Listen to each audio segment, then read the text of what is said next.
was also wondering, is there any factors that can affect having a birthmark removed on the neck, for example, weight, height, etc.? So the main factor, as I've said, is the size of the birthmark. Height is not a factor.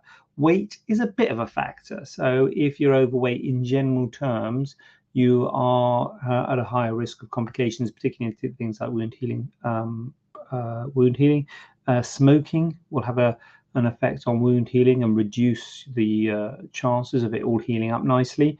So it's increased risk of wound breakdown if you're a smoker. But height, not so much. Weight, yes, but not massively. There are some operations where your height, well, I'll say your height's never really an issue. It's your weight that's an issue, but the height and the weight is combined in a BMI, body mass index, but it's the weight that's the issue, because your height you can't really change. So unless you crouch down, I suppose. But so yeah, if your weight is high, then you are at increased risk. And as I say, some operations, it is quite important. So we will measure your body mass index and we'll give you some advice about that. And maybe we would advise you not have surgery if your body mass index is high.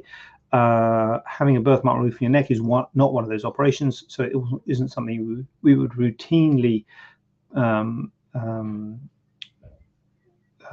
focus on your body mass index, as long as it was within sort of acceptable realms. But if you ask the question, would it be better if my weight was lower, assuming you're overweight, then yes, it would be better if you're overweight. But it's not a massive problem.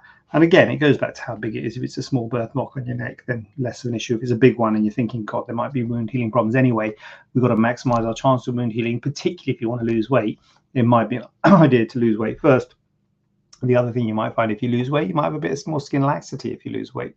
So that might help us out if it is, again, as I say, if it is a big one.